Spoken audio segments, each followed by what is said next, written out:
So first of all, I'm going to go from 0 seconds to 45 seconds in the Intel Visual Life documentary about a photographer.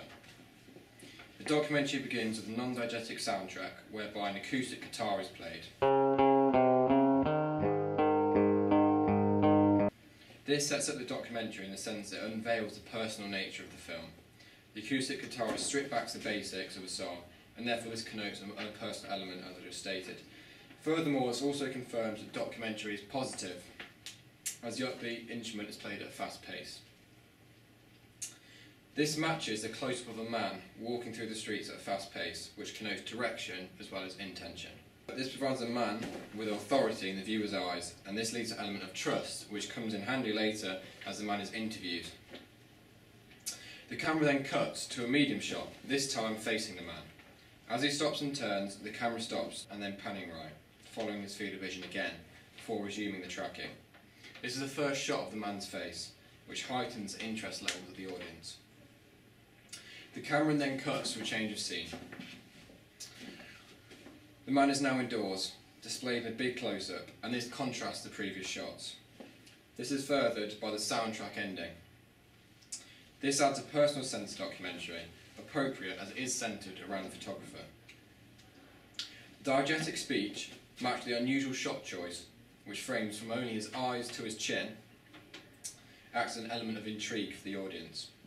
The long take also connotes the seriousness of the discussion, again reflecting the man's strong opinions and passion.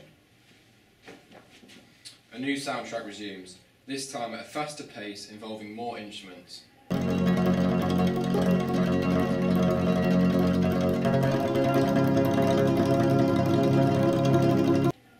Adding different layers to the soundtrack. This connotes the developing complexity of the documentary as the introduction is over.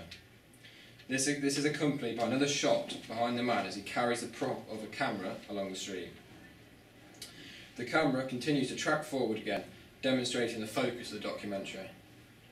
The title sequence begins during this long take, whereby white copy in a plain font is placed over the footage.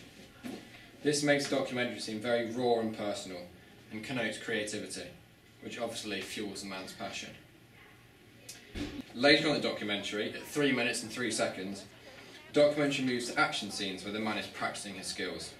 There is ambient noise of the street, which creates intimacy and intensity, as you can immerse yourself as a viewer in the documentary, viewing the scenes first-hand rather than through a representational medium.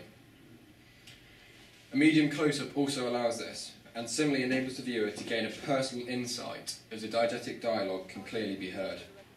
The camera is also handheld in this, mirroring the streets of New York and the bustling activities. This prevents the viewer from feeling isolated from the subject of the documentary, and also making it more immersive. 4 minutes, 27 seconds.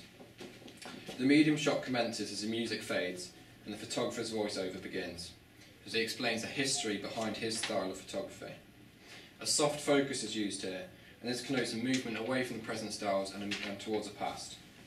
The way in which cinematography follows and reflects a conversational topic allows the audience to further immerse themselves in the documentary and make the short film more memorable. This links to Baudrillard's theory regarding the creation of a hyper-diegetic world within a documentary. This is rather than a representational medium, and therefore the short film becomes reality for the viewer via the use of these personal shots.